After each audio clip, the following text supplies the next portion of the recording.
Добрый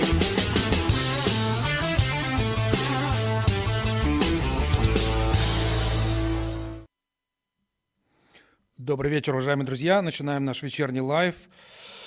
Сегодня немножко необычное будет начало, потому что мы в последнее время больше говорили про войну в Украине. Мы сегодня про нее обязательно поговорим, но там вот события на Ближнем Востоке развиваются очень тревожно.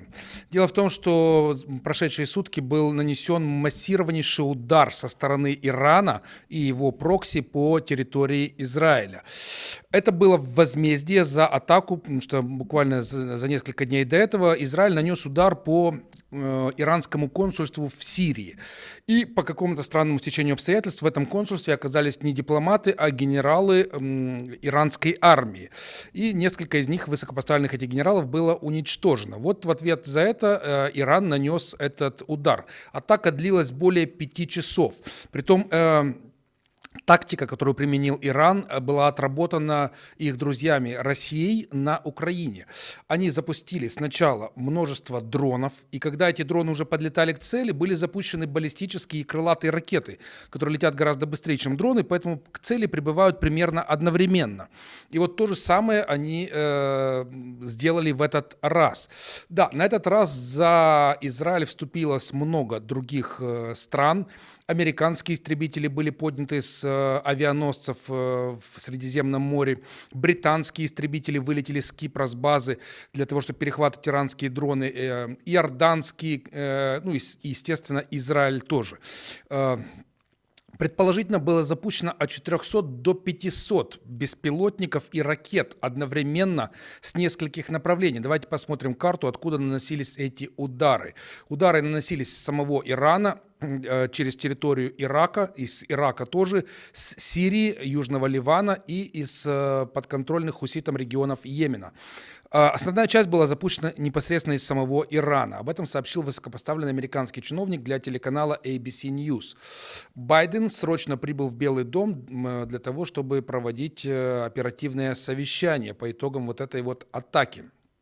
Как я уже сказал, это была крупнейшая атака дронов в мировой истории. Об этом говорят военные эксперты CNN. А в Иране такая массированная атака на Израиль вызвала народные гуляния, праздник и воодушевление. Давайте посмотрим видео, что творилось в самом Иране в то время, когда они атаковали Израиль.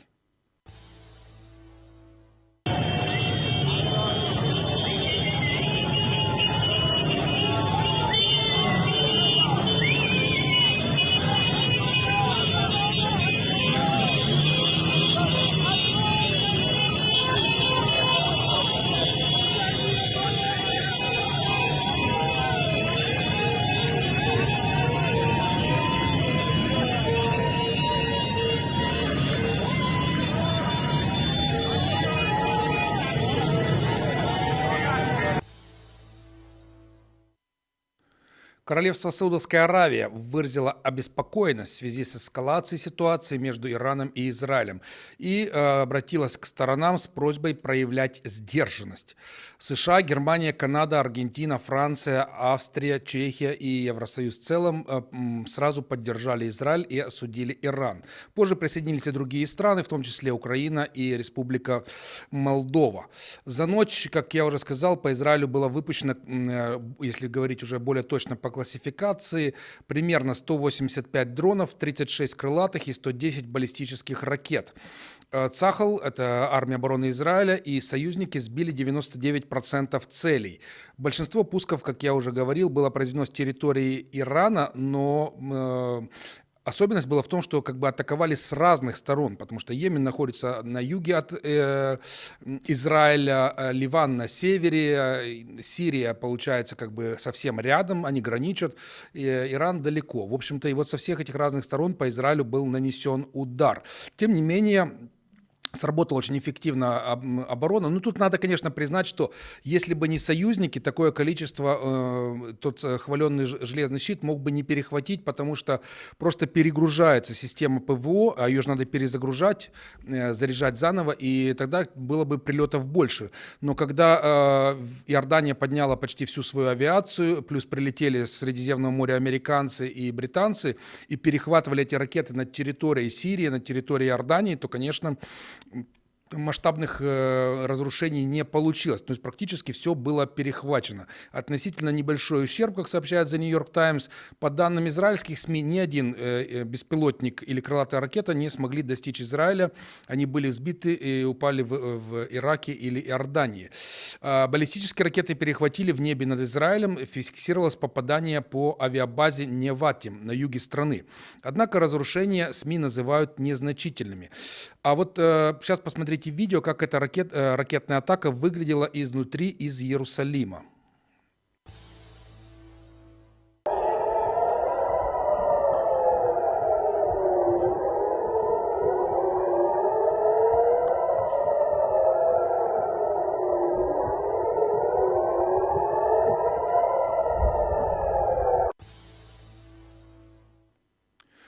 Погибших вроде бы нет. Есть тяжело раненая 7-летняя девочка из бедуинской общины. Это община арабов в районе города Арат.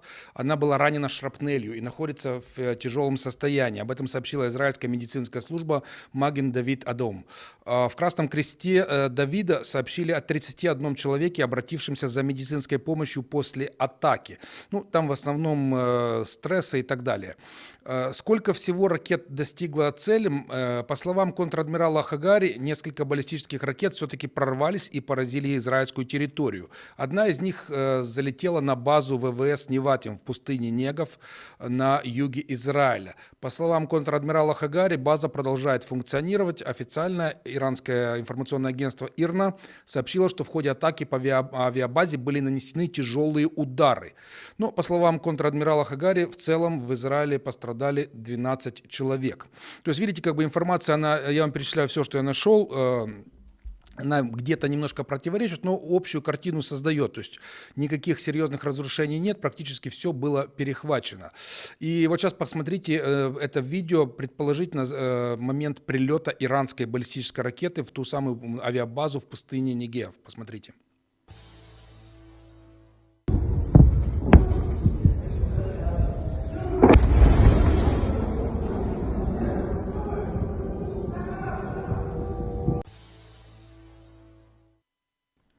Иран преуспел в ракетостроении, и действительно у них есть много баллистических ракет, их вроде бы как несколько тысяч как минимум. И вот посмотрите, насколько они огромные. Фотография, вот такая вот она сбитая баллистическая ракета в районе Мертвого моря. То есть, громадная вот такая вот фигня, которая несет огромное количество взрывчатки. Что будет дальше? Вот сейчас самый главный вопрос. Сначала некоторые новости, а потом попытаемся с вами это проанализировать. Миссия Ирана в Организации Объединенных Наций сделала заявление с намеком на то, что все, типа мы свое дело сделали, завершаем. То есть удар возмездия нанесен.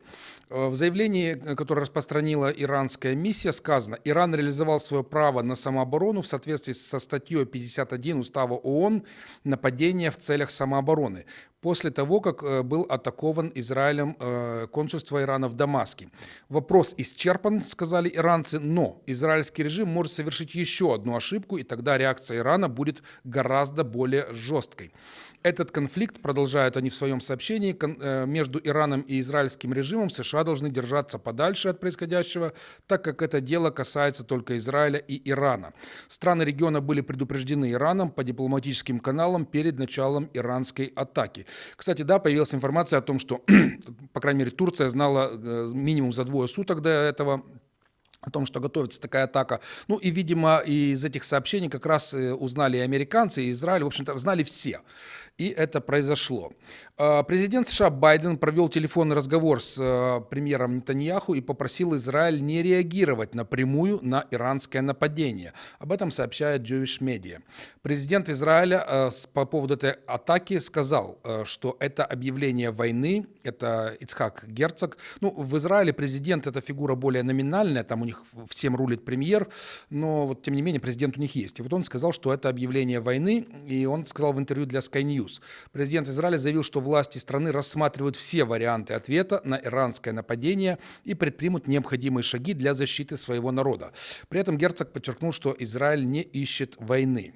Израильские власти провели многочасовое заседание, закрытое кабинета военных, но не смогли прийти к окончательному решению о том, как и когда ответить на атаку Ирана. Ирана. Об этом сообщает CNN со ссылкой на некий неназванный источник из израильских чиновников. Израиль не стал отвечать немедленно на атаку Ирана. После разговора Нетаньяху с Байденом также на такое решение повлияло отсутствие серьезного ущерба. То есть, конечно, если бы там были разрушения в израильских городах, я думаю, что атака ответная была бы сразу. Но, тем не менее, пока ничего не происходит. Украина, в свою очередь, осудила атаку Ирана на Израиль. Россия отказалась осуждать. Украина заявила: осуждаем атаку Ирана против Израиля с использованием дронов «Шахед» и ракет. Мы в Украине очень хорошо знаем весь ужас аналогичных атак со стороны России, применяющихся те же дроны «Шахед» и российские ракеты, такую же тактику массированных воздушных ударов. Нужно приложить все усилия, чтобы предотвратить дальнейшую эскалацию на Ближнем Востоке. Действия Ирана угрожают всему региону и миру, так же, как действия России, и представляют риск расширения войны, написал президент Зеленский в соцсети X и призвал Конгресс США разблокировать поддержку Украины и Израиля. Почему Украина и Израиль? Мы с вами говорили, это в одном пакете идет обсуждение этой помощи. А тем временем представители МИД России, Маша Захарова, этот пресс-алкаше, она отказалась осудить эту атаку. Она сказала: напомните мне, когда Израиль осудил хотя бы один удар киевского режима по российским регионам. Не помните? И я не помню. Зато я помню регулярные заявления в поддержку действий Зеленского со стороны израильских официальных лиц, написала это пресс-алкаше. По поводу ситуации в Иране несколько слов тоже хочу сказать, чтобы был понятен общий контекст этой ситуации. Дело в том, что Иран все глубже проваливается в экономическую пропасть, и, естественно, в таких ситуациях война – это один из логичных выходов, потому что, как говорится, война все спишет. Ведь, в принципе, Путин начал свою войну в 2014 году, первое вторжение в Украину, именно тогда, когда у него посыпался рейтинг из-за того, что начала ухудшаться экономическая ситуация. И вот Иран, возможно, идет по такому же сценарию. В Иране огромная инфляция, по официальным данным за последний год более 40%, то есть, значит, неофициально она может быть гораздо больше. Десятки миллионов жителей страны живут в очень тяжелых условиях из-за роста цен. И вот это военное противостояние с Израилем, это на самом деле не то, что им сильно хотелось бы, но с момента удара по иранскому консульству в Дамаске 1 апреля курс иранской валюты, реал, там у них, он обвалился по отношению к доллару еще на 10%, хотя он и так как бы не в хорошем положении. И многие в Иране опасаются, что рано или поздно это приведет к новому скачку цен на основные товары, от мобильных телефонов и до бытовой техники и до еды.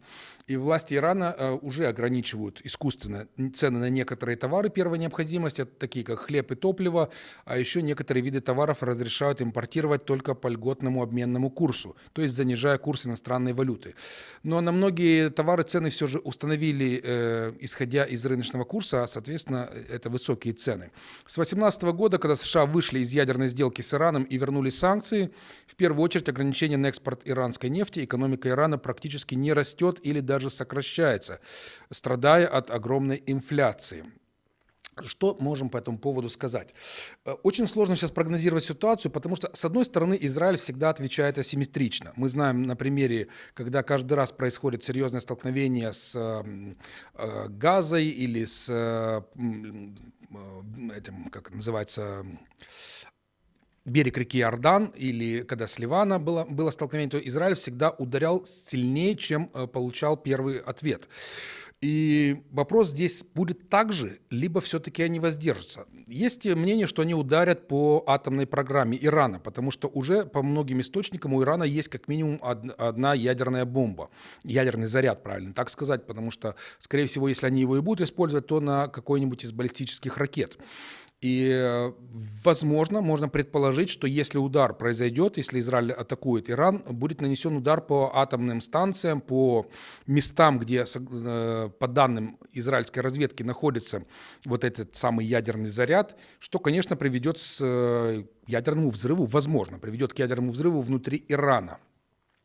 Вероятность, что они не ответят никак, то есть Израиль просто проглотит эту атаку, она небольшая, хотя, как видите, американцы на этом очень настаивают, потому что это может привести к непредсказуемым последствиям, к конфронтации, которая мы пока не представляем, к чему она вообще приведет. Соответственно, если Израиль ответит, как обычно, асимметрично, жестко, то начнется полномасштабная война.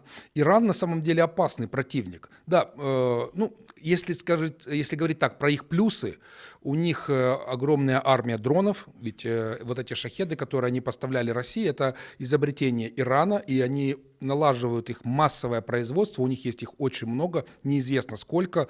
То есть, условно говоря, если там будет атака, в которой будут участвовать несколько тысяч дронов, я это не исключаю.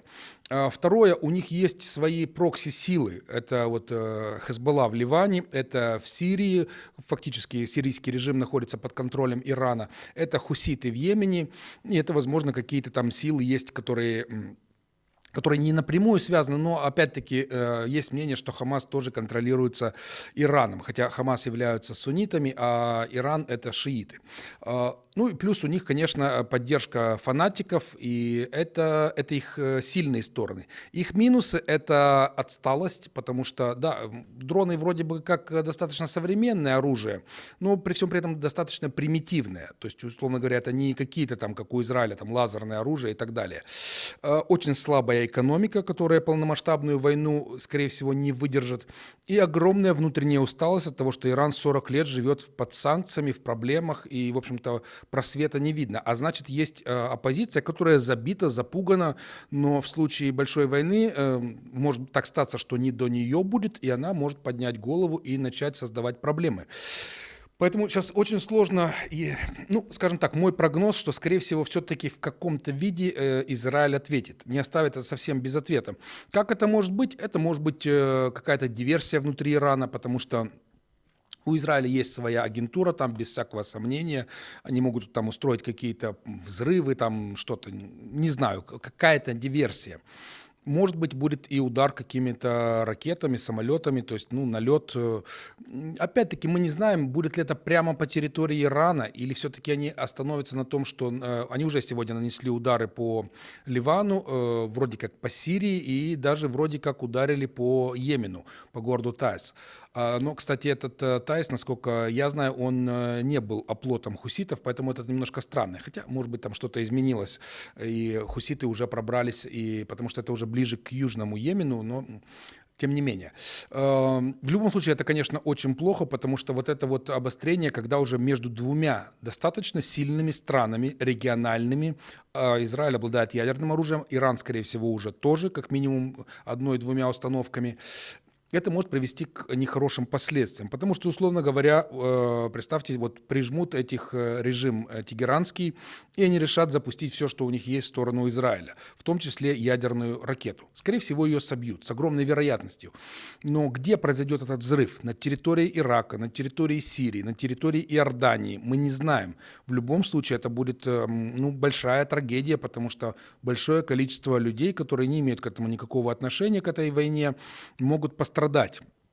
И, в принципе, Ирану-то по большому счету пофиг, потому что эти упомянутые мной арабские страны, во-первых, иранцы не арабы, это как бы персидская цивилизация, и у них как бы нет национальных никаких сентиментов к арабам, и, во-вторых, они и в религии настолько разные, что, в общем-то, даже не считают себя братьями.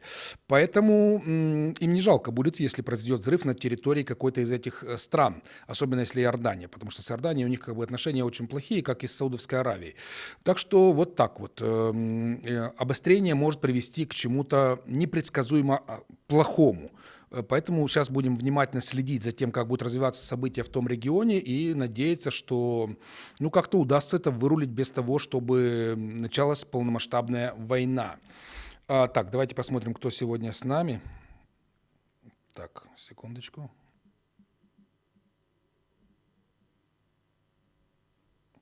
Так, с нами сегодня Тегина, Жмеринка, Бельцы, Брест, Рыжкановка, Тецкань, Хартоп, Онежск, Кишинев, Лондон, Суммы, Прага, Краматорск, Дроки, Одесса, Залучень, Испания, Майами, Милан, Львов, Зинцхайм, Германия, Берлин, Парма, Москва, Тирасполь, Израиль, Черкащина, Очаков, Афины, Подмосковье, Телецентр, Канада, Вильнюс, Таллин, Баюканы, Сороки, Эстония, Париж, Белфаст, Старая Почта, Южный, Финляндия, Монастырище, Дурлешт, Болонья, Рыбница, Сакраменто, Киев, Коула, Португалия и другие. Так, тут посыпались ваши вопросы. Давайте я сейчас быстренько пробегусь по ним, чтобы чтобы не накапливались. В секторе Газа уже 10 тысяч человек погибло, в основном женщины и дети. Почему вы их не оплакиваете? Насколько я знаю, погибло уже больше, уже порядка 30 тысяч. И я много раз говорил, что я категорически против гибели мирных людей, где бы то ни было. Поэтому, конечно, то есть, нельзя им не сочувствовать, это ненормально. То есть это как бы неправильно. И более того, я вам даже говорил, как-то был у нас вопрос такой, типа, вот если бы Россию бомбили, если будут бомбить мирное население, я против этого тоже. То есть при всем при том, что я понимаю, что они поддерживают Путина, как бы, но все равно, то есть на то мы и есть цивилизация западного типа для того, чтобы гуманизм у нас был нормой. И сочувствовать гибели мирных людей – это нормально, это правильно. У нас не средние века сейчас. И поэтому, конечно, мы сочувствуем всем мирным гражданам. У вас в эфире звук слишком тихий. Давай прибавим звук, у нас жалуются постоянно. Напишите, друзья, как вот сейчас мы добавляем звук, насколько он нормальный или нет. А как насчет атаки Израиля на посольство Ирана и убийства людей? Если вы свободная пресса, то будьте ей. Смотрите, по поводу атаки Израиля на посольство Ирана в Сирии. Вот здесь я сочувствовать не буду, потому что Иран – это негативный, скажем, деструктивный режим, который и внутри своей страны уничтожает людей, притом это достоверные факты. И то, что они творят в Сирии, это тоже абсолютно деструктивно, и поддерживая режим Асада, ничего хорошего в этом нет. Поэтому, по сути, и тем более, что убили там генералов, ну это вообще военные люди, вот тут никакого сочувствия быть не может и не должно. Андрей, вы считаете, это правда, что затопило шахты с ядерным оружием в Оренбурге? Я не знаю, это, как мы можем знать, это правда или неправда. Я слышал такие слухи, по крайней мере, они заглушили там какие-то системы ПВО, потому что они перестали работать из-за того, что оказались под водой. Мы сейчас, кстати, про наводнение еще чуть-чуть поговорим. Сейчас нам Мария сделала пожертвование. Спасибо вам, Мария. Друзья, кстати, не забывайте и вы, что у вас есть возможность поддержать наш канал, потому что мы живем за счет вашей поддержки. У нас есть возможность работать, и поэтому не применить такую возможность. Ну и, конечно, там лайки, репосты – это все то, что нам помогает. Теперь давайте поговорим про войну с Украиной. Но, повторяю, мы будем возвращаться к теме Ирано-израильского конфликта. Если там пойдет какое-то развитие ситуации, обязательно, возможно, это будет главная тема наших выпусков. Кстати, еще немножко отвлекаясь от продолжения темы, как я и говорил, с этой недели мы немножко поменяем свою сетку, возможно, с этой недели, если не успеем, то со следующей точно. У меня будет один выпуск в начале недели, в понедельник, геополитика, где будем разбирать все, что происходит за неделю, потому что я вижу, что вот эти частые выпуски, ну, уже вы их не так смотрите, это не так интересно, при всем при том, что моя программа «Выборы», которая прошла пару дней назад, набрала там уже под 12 тысяч, то есть тематика, которая связана с внутренней политикой, вас больше интересует, поэтому будет у нас две программы выборов, плюс еще одна программа, в которой я хочу брать интервью у молдавских политиков. Притом там не будет экспертов, там не будет аналитиков, там будут только политики. Постараемся брать тех политиков, которые как бы, ну, больше, скажем так, в топе. Кто-то к нам не захочет прийти, кого-то мы сами не захотим позвать, потому что, ну, слишком большие у нас расхождения в взглядах. Я не вижу для себя возможным звать людей из команды Шора, например. При том, что когда мы начинали работать, до войны еще, то у нас было здесь в студии Таубер, по-моему, кто-то еще, я сейчас не помню, из их команды, но сейчас не то время. Остальных даже может быть, даже кого-то из пророссийских оппозиций, ну, не знаю, это надо будет еще подумать, там, типа Додона, но он сам, наверное, не придет, поэтому, как бы, даже не стоит это сильно обсуждать. И, может быть, на этой неделе успеем даже записать первую передачу, если нет, то через недельку. Тем более, что у нас уже такая хорошая, большая аудитория, и будет кому смотреть эти интервью. Нас смотрят, у нас просмотров суммарный на всех наших площадках порядка 1 700 000, потому что 500 000 на ТикТоке, 1 100 000 с чем-то на Ютубе, ну и на Фейсбуке, плюс на Телеграме, плюс Ава ТВ, плюс сейчас мы вышли в Инстаграм, короче, где-то 1 700 000 у нас набирается. Это очень неплохо для Молдовы. Да, теперь едем дальше по поводу войны в Украине. Россия, вероятно, готовится к крупномасштабному наступлению, которое может начаться в конце весны, то есть буквально уже через месяц, или в начале лета. Москва надеется захватить полностью территорию Донбасса, Луганщину, Херсонщину и Запорожье, считают украинские и западные чиновники, которые у них взяло интервью The Financial Times. Также в Киеве опасаются, что будет наступление на Харьков.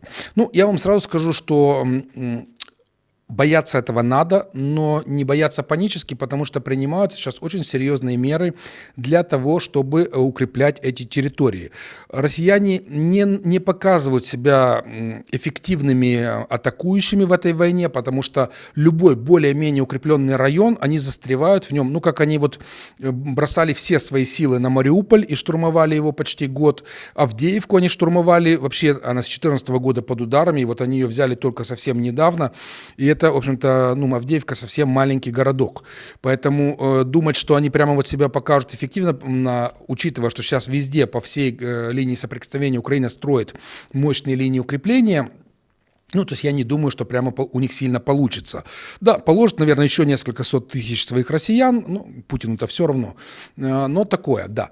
И, судя по всему, россияне получили приказ от Путина захватить город Часов-Яр в Донецкой области к 9 мая. Об этом говорит главнокомандующий Сырский. Реализация планов противника, по его словам, не сбывается, и ей мешает героическая оборона украинских бригад. Используя численное преимущество и различные мотивационные факторы, в том числе и расстрелы, отдельные группы пехоты противника вышли к микрорайону Новый на окраине этого Часова Яра, но были уничтожены ударами ФПВ дронов «Камикадзе» и огнем артиллерии, сказал главнокомандующий. Однако угроза все еще остается, и поэтому Сырский отметил, что на этом направлении были приняты меры по осуществлению усиления бригад боеприпасами, дронами и средствами радиолокационной борьбы. В общем-то, вот там сейчас идут очень тяжелые бои. Из тоже вот новостей прошедших суток оккупанты сбросили управляемую тяжелую авиабомбу на Очеретино под Авдеевкой. В результате удара разрушен пятиэтажный жилой дом. Как сообщают власти региона, есть ранения, а под завалами могут еще находиться люди. Но проводить спасательную операцию невозможно из-за того, что продолжаются обстрелы. Город находится на линии соприкосновения. Еще человек погиб в Новоселидовке, в Краснодаре. На Горке тоже ранен один человек. Об этом сообщил глава Донецкой администрации с украинской стороны и призывает эвакуироваться людей из области, потому что там будет, видимо, масштабное наступление. Мы знаем, как россияне наступают. Просто уничтожают жилые дома, школы, садики и так далее. Мы с вами смотрели множество таких видео, уже даже не хочется это повторять, показывать вам их снова. Ответ или продолжим? Давайте сначала еще скажу, потому что вот про эти их атаки на гражданскую и жилую инфраструктуру Украины. Вот сейчас я вам хочу показать видео, где пропагандон на российском ТВ хвастается, что одна их высокоточная ракета, которую они запускают по Украине, он не говорит ее цену в деньгах, он говорит, она равна стоимости одной школы, понимаете? То есть вместо того, чтобы строить себе там на России школы, детские сады, больницы, вести какой-то человеческий образ жизни. Они эти деньги тратят на ракету, которую посылают в Украину, чтобы разрушить школу в Украине. То есть, чем не Орда? Послушайте сами. У нас высокоточное оружие стоит очень дорого. Я вот на это хочу обратить внимание украинской аудитории. Одна высокоточная ракета стоит, чтобы вот в цифрах вас не загружать, примерно как одна средняя школа. Вот построить школу среднюю с нуля, с котлована до туй, которые будут ее окружать, с бассейном стоит столько же, сколько запустить одну высокоточную ракету. Вот чтобы мы понимали стоимость этих запусков. Сейчас еще хорошие будут новости, но сначала давайте еще парочку вопросов, потому что вы сегодня очень активные. Вы не правы, Андрей, я все передачи смотрю по геополитике, эта тема очень и очень интересует меня, больше, чем с самой Молдове. Ваши передачи очень интересные, и подача, и актуальная инфо. Но, тем не менее, я же их не отказываюсь, они будут продолжаться, просто сократим на один раз в неделю, потому что 2 раза в неделю, во-первых, нет столько информации. Я смотрю, что уже сейчас никто, когда было начало войны, все делали, блогеры чуть ли не ежедневные, сейчас и нету такого движения на фронте, и нет таких много новостей, поэтому будем раз в неделю собираться, и просмотры будут лучше, потому что просмотры в последнее время на международные темы упали, а на внутренние и Сергей набирают прекрасные просмотры, и мои передачи «Выборы» набирают, а геополитика просела. Но, тем не менее, мы от нее не отказываемся, она будет. Более того, я добавил понял, как делать английские субтитры, и у нас все передачи «Геополитика» будут с английскими субтитрами еще, так что можете пересылать их друзьям за границу, кто не знает русского языка, и они смогут тоже это смотреть. Зачем делать паблисити всякого рода додоном и прочей швали? Ну, я же сказал, что не идет речь о том, что я хочу их звать. Конечно, в первую очередь, я уже вижу как бы план. Это будут как минимум центристы, но больше я, конечно, хочу общаться с проевропейскими политиками. Условно, центристы, кого я имею в виду, то есть там, типа Чебан, Усатый. Я не знаю, если они захотят к нам приходить, но на кого я серьезно рассчитываю, это вот эти люди из новой этой, как они назвались там, объединения 4 партий, которые хотят участвовать в выборах. Может быть, кто-то от Санду придет к нам. Когда-то, кстати, у нас Попшой был в студии. Может быть, саму Санду удастся заманить, кто знает. Поэтому посмотрим такое. К хорошим новостям. В Украине разработано новое поколение морских дронов Sea Baby 2024. Давайте посмотрим на фото, как они выглядят. В чем фишка этого морского дрона? Он беспилотный, естественно, управляется дистанционно через спутник, но его взрывчатка, он может с собой нести тонну взрывчатки на расстояние 1000 километров. Об этом сообщил спикер СБУ Артем Дегтяренко. СБУ теперь может доставлять эти дроны в любую точку Черного моря. Что это значит? Это значит, что Крымского моста большие проблемы. Дело в том, что сейчас появилась информация, что Украина уничтожит Крымский мост до середины лета, что есть такой план. Скорее всего, будет нанесен массированный удар ракетами Storm Shadow. Это британские ракеты, аналог немецких Таурусов. И одновременно с моря вот такими вот дронами. Ну, представляете, вот если такой дрон 1000 килограмм, тонну, под опору моста залетит, то, конечно, мосту сильно поплохеет. И одновременно сверху будет атака этими там, 20, 30, 40 этим Storm Shadow. Так что ж, ждем, да. Ну и, конечно, это значит, что Черноморского флота скоро не будет вообще.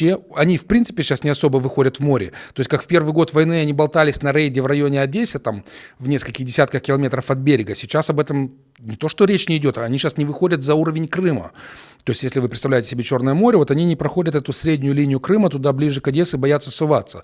А при том, что были подбиты и даже там, в районе Новочеркасска, не Новочеркасска, Новомосковска, короче, на побережье Краснодарского края были поражены некоторые корабли, и, судя по всему, будут и сейчас там поражены. Кстати, часть Черноморского флота сбежали в Абхазию, прячутся там, на базе военной. Достанут и там, потому что 1000 километров и 1000 тонн могут творить чудеса. Да. Кстати, сегодня в Крыму была нанесена ракетная атака, и был поражен командный пункт, в котором находились высокопоставленные российские офицеры. Об этом сообщает Суспильное со ссылкой на свои источники. Подтверждения пока нет, но уже как бы пошла такая информация, значит, по крайней мере, какая-то цель точно была поражена. Кто там находился в этой цели, наверное, скоро узнаем. Тем временем глава Еврокомиссии призвала Конгресс США одобрить быстрее помощь Украине. Дальнейшее промедление с этим законопроектом военной помощи Украине, который республиканцы блокируют с конца прошлого года, нанесет вред не только Украине, но и в целом Атлантическому альянсу, заявила Урсула фон дер Ляйен. Украина заслуживает поддержки всех свободных стран мира, подчеркнула глава Еврокомиссии, призвав ЕС к единству в этом вопросе и отметив, что страны-союзники должны направить правильный сигнал всем автократиям, чтобы предотвратить военные агрессии в других местах. Я думаю, что сейчас ситуация вокруг Израиля подтолкнет США к тому, чтобы сдвинуть с места это решение, тем более, что появилась еще до этой атаки Ирана против Израиля, появилась информация, что вроде как республиканцы согласились, что на этой неделе они проголосуют за пакет помощи Украине. Посмотрим. Опять-таки не хочется как-то давать какие-то сверхожидания, но есть очень большая вероятность, что на этой неделе это голосование состоится, и вот те самые 60 миллиардов, которые Украина ждет с ноября прошлого года, наконец-то будут разблокированы. И они поступят в Украину в виде оружия, в виде денег, и так далее. В общем, все то, что очень сильно нужно. Ну, еще давайте поговорим про помощь для Украины. Есть тоже здесь некоторые хорошие новости. Способные сбивать беспилотники и ракеты лазер Dragonfire поступит на вооружение Британии в 2027 году. Однако в Украину Dragonfire может быть поставлен раньше. Об этом говорит The Telegraph.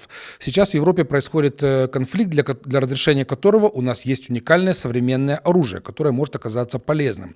Скажем так, оно не обязательно должно быть на 100% идеальным, чтобы украинцы, возможно, получили его. На данный момент датой по-прежнему является 2027 год, но, конечно, я посмотрю, что мы сможем сделать, чтобы ускорить этот процесс. Это все заявил министр обороны Великобритании Грант Шепс. И сообщается, что стоимость одного выстрела лазера приблизительно 10 фунтов. То есть это вообще ничего по сравнению с любыми системами ПВО. То есть эта цена, не знаю, наверное, патрон для снайперской винтовки стоит примерно столько для хорошей. То есть это намного меньше стоимости запуска ракет-перехватчиков.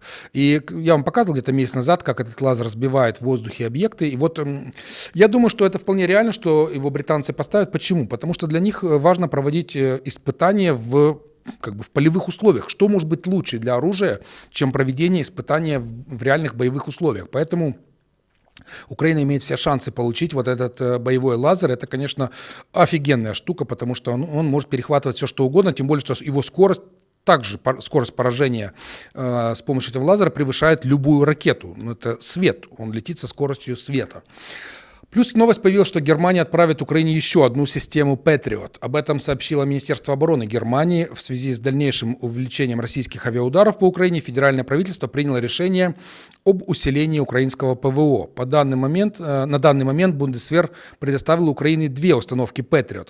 Поставка возможна за счет возврата из планового ремонта. Все наши обязательства по Альянсу могут быть выполнены с помощью систем, доступных в Германии. Передача запасов Бундесвера начнется немедленно. При этом немедленно будут инициированы все необходимые меры по ускоренной замене и новым закупкам, сказано в коммюнике оборонного ведомства Германии. Кроме того, президент Зеленский сообщил, что Германия передаст ракеты для Patriot, потому что это же тоже проблема. Эти ракеты очень дорогие, и у Украины они быстро заканчиваются. Когда проходит большая атака России, эти ракеты сбивают цели российские, соответственно, нужны новые ракеты. И вот Германия передает еще пакет этих ракет. Посол Германии в Украине обратился к международным партнерам последовать примеру своей страны, то есть Германии. Мартин Егер прокомментировал решение правительства Германии поставить Украине системы ПВО Patriot и ракеты для нее. Сказал, в Украине появятся 3 Patriot из Германии, и Ристе, и Гепард. Также здесь и отлично справляются со своей работой. Другие международные партнеры должны немедленно последовать этому примеру, написал Егер в X. Здесь, конечно, надо отметить, что Украине нужно больше, потому что сегодня нужно как минимум 7 таких систем еще, помимо тех, которые уже есть. Украина очень большая страна, и, конечно, чтобы покрыть все стратегические объекты на ее территории, нужны еще такие вот уникальные системы, которые реально перехватывают все, что угодно, включая сверхзвуковые ракеты и баллистические. То есть это беспрецедентно. Такого ПВО уровня почти ни у кого в мире нет, как вот эта система Patriot. И Украине нужно еще. И они есть еще. Как минимум, наверное, с десяток есть, которые можно было бы привлечь из других стран. Но некоторые страны уже отказали, как... по-моему, Румыния, по-моему, если я не ошибаюсь, Италия. Но их можно понять, потому что они-то, эти системы у них стоят на дежурстве на случай атаки России, поэтому понятно, что они не спешат передавать. Но есть и запас еще у американцев, есть запас еще у западноевропейских стран. Будем надеяться, что кто-то еще передадут. А Нидерланды тем временем сообщили, что дают Киеву еще почти 4,5 миллиарда евро. 4,4. Выделение этой суммы произойдет на военную помощь и гуманитарную, и это уже утвердило правительство страны. В марте сообщалось, что Нидерланды готовят пакет военной помощи Украине на 350 миллионов евро. Они пойдут в том числе на закупку боеприпасов для истребителей F-16, которые также передаются Украине. Сейчас украинские пилоты доучиваются на этих истребителях, чтобы где-то уже летом истребители будут поставлены на боевое дежурство, и вот даются еще к ним комплекты боеприпасов. Еще новость из Европейского Союза. Давайте, есть парочку ваших вопросов. Это правда, что Россия хочет захватить Молдову в течение 2 лет? 2 или не 2, скажем так, вопрос в том, что они хотят. Это однозначно. Об этом уже говорит огромное количество признаков и заявления, достаточно прямых заявлений от их политиков, от их разных этих пропагандистов. Это же не просто так все говорится. Поэтому, и кроме того, у нас к этому готовится общественное мнение. Ну, как бы не основное население Молдовы, а, скажем так, сторонники России, их как бы накручивают, что да, вот так все плохо, надо, а с Россией это хорошо, под Россией это хорошо. И это сейчас происходит, об этом мы, кстати, завтра тоже поговорим в программе «Выборы», потому что, ну, прямо все больше и больше этих признаков того, что они к этому готовятся. Но, знаете, с другой-то стороны, хотеть и мочь – это разные вещи. То есть для того, чтобы они захватили Молдову, им надо сначала захватить почти всю Украину, потому что граница Молдовы с Украиной – это западные границы Украины. То есть им надо пройти очень много областей, взять обратно Херсонскую область, которую они почти сейчас уже потеряли, Одесскую, Николаевскую, потом Одесскую, то есть 3 области с большим количеством крупных городов, что практически невозможно. Но, тем не менее, то есть такие планы и у них есть. И это надо понимать очень четко и ясно. А учитывая, что 5-я колонна внутри Молдовы постоянно говорит о том, что нам не нужно оружие, нам не нужно тренироваться, нам вообще не нужна армия, зачем, с кем мы будем воевать? А Санду готовит нас к войне, она хочет напасть на Россию. Понятно, для чего это делается. Для того, чтобы они просто зашли и захватили нас вообще без всякого боя. К вам на интервью нельзя приходить, после ваших интервью людей увольняют, как было с послом Украины.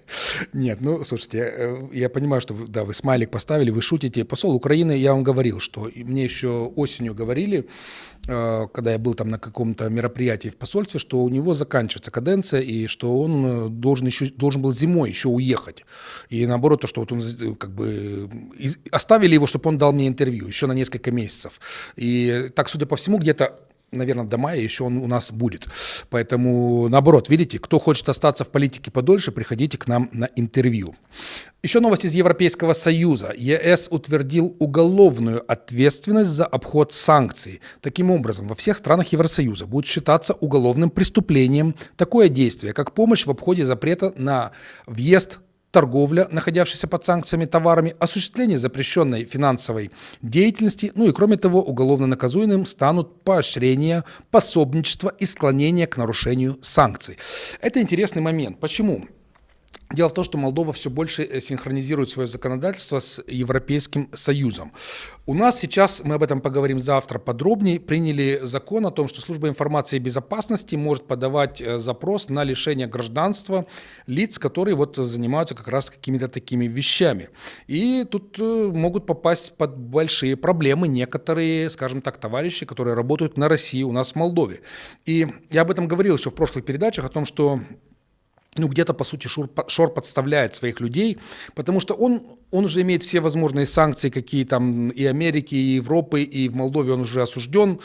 Но при всем при этом он живет припеваючи в России, у него есть много денег, и, в общем-то, он доволен собой. Но вот эти бедолаги, которые здесь, в Молдове, там, кто-то за $500, кто-то за $1000, кто-то за 700, которые работают на него, кто-то за больше, кто-то за меньше, они могут хапнуть большущих проблем и внутри Молдовы, и в Европейском Союзе. Мы с вами говорили на прошлой передаче, что их уже не пускают в Европейский Союз, этих всех друзей России. И вот им стоит задуматься, то есть стоит ли игра свеч. То есть вот эти вот деньги, которые они сейчас получают от Шора, и хватит им на всю оставшуюся жизнь, чтобы вот кайфовать где-нибудь там, я не знаю, уехать на Мальдивы там, или в Эмираты, или в ту же Россию даже. Или они хотят остаться в Молдове. Так может, тогда стоит задуматься о том, как бы, может быть, они не тем зарабатывают и делают себе слишком большие проблемы. Это, знаете, как с преступлениями. То есть понятно, что делая некоторые преступления, можно жить богато. Там, торговать, я не знаю, оружием, наркотиками, там, трафик людей, там, не знаю, какие есть еще рентабельные преступления. Но надо понимать, что может все очень плохо закончиться. Так и вот для вот этих всех, которые работают сегодня на Россию через Шора, через Додона, то есть стоит ли это делать? Окупится ли вам вот то, что вы сейчас делаете? Ну, не у всех у них есть мозги, чтобы понять, что я сказал, но я думаю, что кто-то из них может серьезно очень задуматься об этом. Еще интересная новость от братушек, сербы. Сербия отказалась покупать истребители у России. Вместо этого страна приобретет французские самолеты за 3 миллиарда евро. Эти закупки названы символом приверженности страны Западу. Также Сербия планирует закупки французских радарных и ракетных систем и транспортных самолетов Airbus. Вот такие вот братушки. Это, знаете, вообще так интересно было когда-то еще давно россияне называли болгаров братушками. И, болгары давно вступили в НАТО, в Евросоюз, и, в общем-то, забили на Россию большой болт. И вот похоже, что Сербия идет тем же самым путем. Почему? Потому что сколько бы Россия не внушала им через свою пропаганду, там, через какие-то, я не знаю, о том, что сербы им по жизни должны, и что это младшие братья, и вообще, как вы смеете, сербы находятся внутри Европы, почти в середине. Они видят, как живут вокруг них другие страны. Они хотят жить тоже нормально. И поэтому они встраивают себя в европейскую систему. Я, кстати, говорил вам, я был проездом через Сербию, транзитом. Это было не этим летом, прошлым летом. То есть, получается, 1,5 года назад. Нищета просто ужасная. То есть вот мне мы проехали, не заезжая в большие города, через многие их деревни, и мне их деревни напоминают некоторые деревни в Гагаузии. Вот, например, когда едете, если на юг в Измаил, в Одесскую область, то проезжаете село Кирсово, которое вот главная улица, это почти все вот такие дома, как в Сербии. Где-то брошенные, где-то покосившиеся, где-то какие-то непонятно что. И вот Сербия примерно такая. Но они же видят вокруг страны, как живут, и они тоже так хотят жить. Поэтому вопрос сам собой решается, и вот они... и кроме того, кто сейчас вообще в здравом уме будет покупать российское оружие, которое себя показало абсолютно неэффективным? То есть Россия добивается цели мясными штурмами, в которых ложат десятки тысяч своих людей, а оружие их показывает свою полную никчемность. Да, у них сейчас появились на 3-й год войны, появились дроны более-менее приличные, появились рэбы более-менее приличные, но все их оружие, которое было до этой войны, 2 года назад, оно показало свою абсолютную и тотальную неэффективность. Поэтому кто это в здравом уме будет покупать? И давайте теперь тогда поговорим про саму Россию, про наводнение. Уровень воды в Оренбургской области пошел на спад, ситуация стала чуть лучше, при этом очевидно, что какое-то время понадобится для преодоления последствий самого масштабного наводнения в регионе. То есть оно в истории самое мощное наводнение. По последней информации, сейчас уже подтверждена гибель как минимум 112 человек. Сколько людей еще могут находиться в затопленных домах, неизвестно, потому что никто не знает какое-то количество стариков, детей, пенсионеров, кто не успел сбежать, кто оказались закрыты водой. Мы не знаем, может быть, счет будет идти на сотни, а может быть и на тысячи. Источники говорят, что многие жители стали жертвами мародеров. То есть там начали грабить банды и, соответственно, кого-то убивали, кого-то топили, лодки топили и так далее. Еще некоторое количество погибло из-за отказа эвакуироваться. Они боялись, что мародеры разворуют их жилье и остались в своих домах. В итоге дома оказались полностью затопленными. И знаете, это как детская такая логика, вы думаете, вот поднимается вода, человек идет на крышу своего дома, я тут пересижу.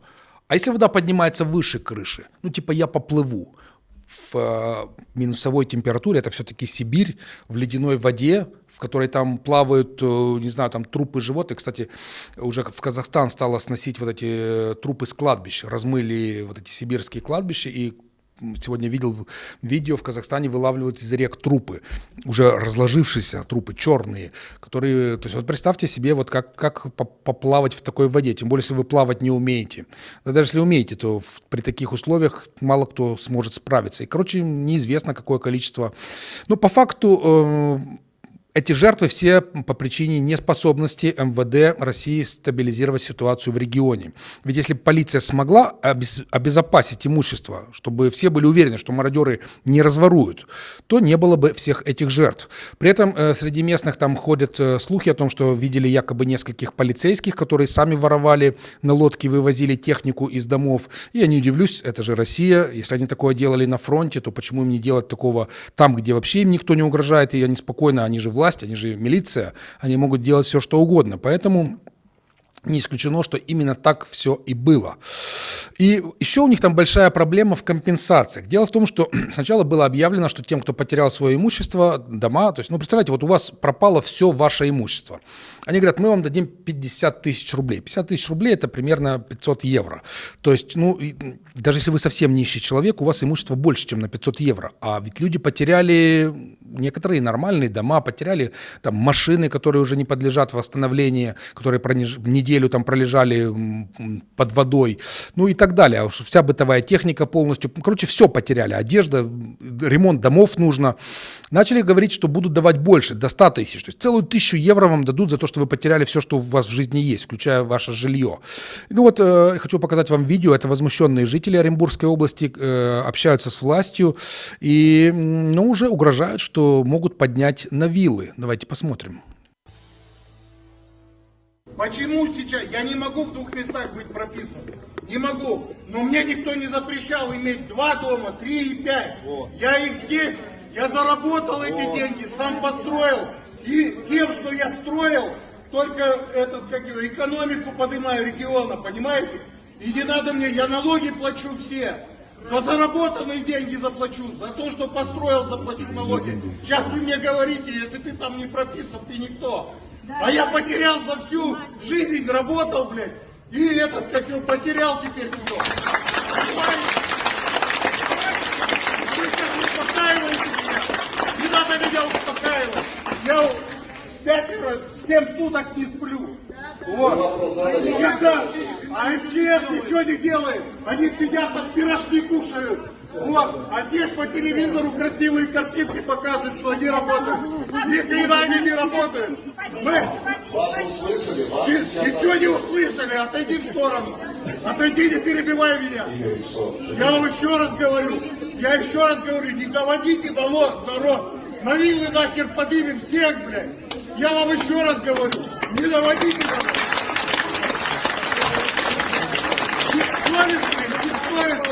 Вы приехали, блядь, на картинку стелить, вас красиво по телевизору показывали.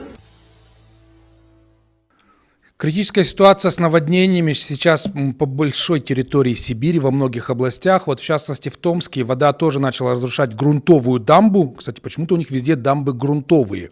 И строят их за такие деньги, что можно было бы сделать вообще-то ее чуть ли не из серебра. Из золота вряд ли бы хватило, но они просто насыпают землю, и стоит это миллиарды. Так вот, в Томске вода начала разрушать грунтовую дамбу у коммунального моста, который расположен на левом берегу реки Томь.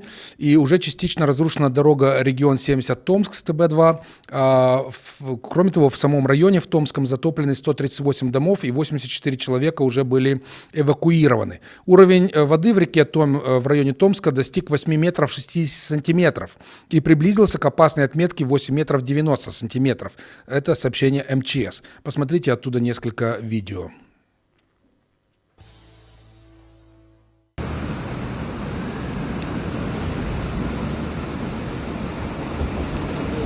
Вот она пошла.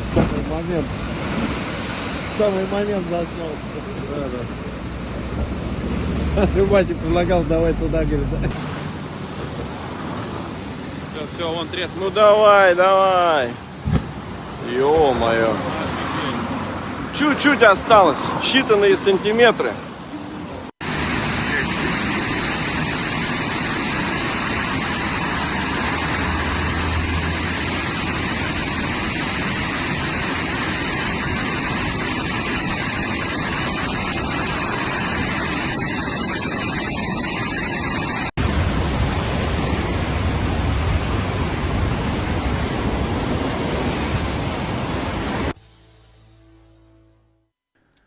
Такое бывает, когда вместо того, чтобы заниматься коммунальным хозяйством, строить дороги нормальные дамбы, деньги тратят на войну, на армию, ну и на друзей Путина, конечно, в первую очередь, которые, в принципе, даже то, что они делают, там дамбы, шмамбы и так далее, и с этого умудряются все украсть. Прекрасные друзья, спасибо им за это. Ну, еще несколько новостей уже как бы из рубрики «Зомби-ленд». В Москве силовики выбили дверь в квартиру дипломата из Кыргызстана, потребовали показать документы о постановке на миграционный учет и избили его жену. СМИ сообщают, что 8 апреля 2 полицейских ворвались в квартиру советника посольства Кыргызстана в Москве Манаса Жолдошбекова. Силовики потребовали от него документы о постановке на миграционный учет. Дипломат и члены его семьи предоставили дипломатические паспорта.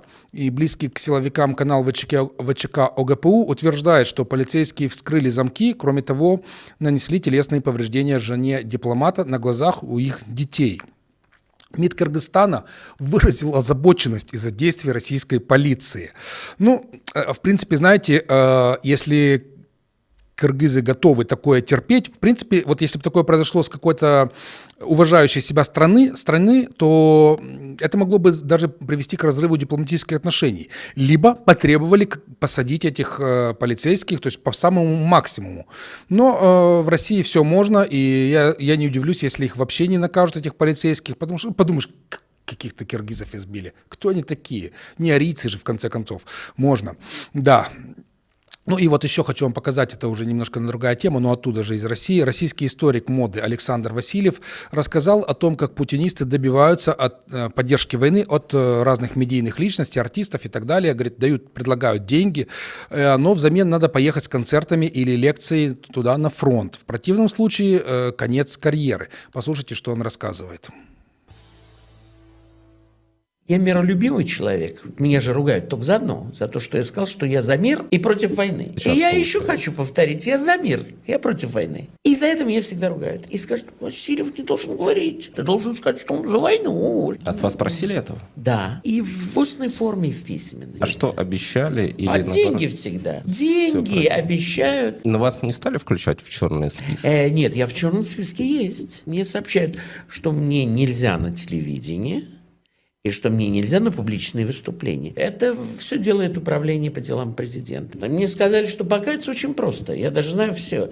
Надо обязательно съездить на Донбасс и выступить с концертом, но я концерты просто не даю, с лекцией для военнослужащих. Ну, ведь у людей есть совесть. А еще есть вера. Я против того, чтобы нам навязывали.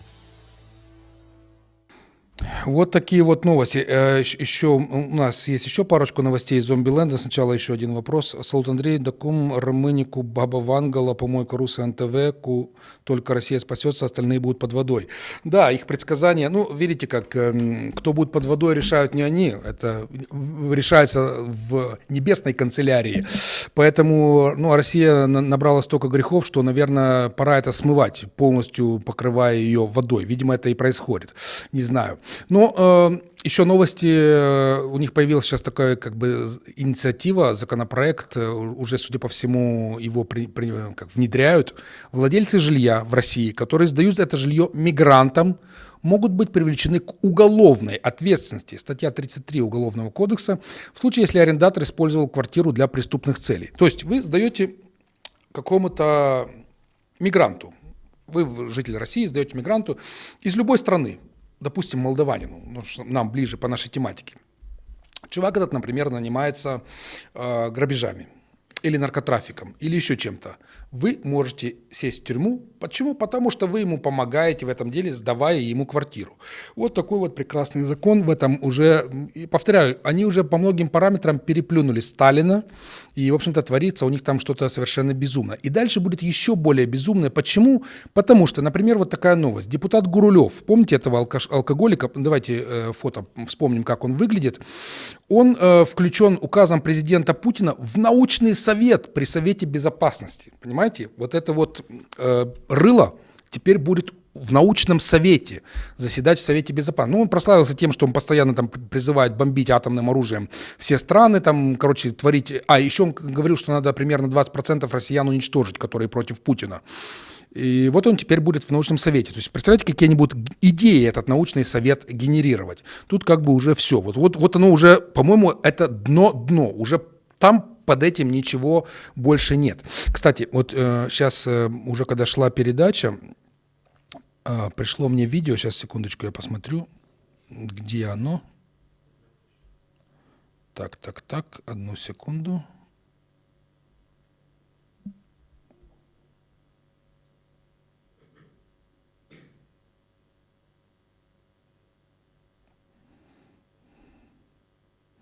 Так, вот новость интересная. В Украине начнут блокировать ТикТок-каналы, распространяющие вражескую пропаганду. Центр противодействия дезинформации Он уже начал официальное сотрудничество с администрацией соцсети TikTok. Кстати, интересно, TikTok — китайская соцсеть. Вот они официально сотрудничают с Украиной для того, чтобы блокировать деструктивную пропаганду. Это значит, что и в Молдове у нас, скорее всего, тоже такое произойдет. Если, конечно, наш Центр Патриот когда-то начнет работать. А вот пропагандист Мардан выражает полную поддержку Ирану на канале у Соловьева. Тут видео коротенькое. Что Иран является нашим военно-политическим союзником. Иран – одна из немногих стран, которые прямо поддержали Россию в нашей войне. Поэтому кому мы желаем победу? Ирану мы желаем, конечно же, победу. Мы с нашими иранскими, ну, не братьями, конечно, но Да чё ж не братьями? соратниками. Братьями. От слова «единая рать», «единое войско». У Израиля есть порядка Вот они, 200 короче, ядерных боеголовок. они- Кто сказал, что у этих идиотов не хватит... Единая рать. Говорит, нас рать. Единая рать. Ну что, мне интересно, кстати, как на это реагирует, например, господин Шор. Как ему нравится, что партнер и друг России — это Иран, который атакует Израиль. Как это нравится, как нашим некоторым местным, как вот у нас есть, например, господин Киселев, который в этой партии, там, который за русский язык, или как они называются, там, господин Букарский, ну и прочие вот эти господа, которые как бы должны быть вроде бы за Израиль. Как им устраивает их позиция России? Кстати, Мардан, по-моему, тоже как бы не совсем русский. Ну, тем не менее, видите, как бывает интересно в жизни. Ну все, друзья, мы заканчиваем. У нас ровно час в эфире. Завтра программа «Выборы». Там много чего есть интересного. И, конечно, не забывайте подписаться на наш канал, нажать лайк. Ну и у кого есть возможность поддержать нас материально, будем очень благодарны вам за вашу помощь и поддержку. Спасибо, что были с нами. Всем доброго вечера. Пока.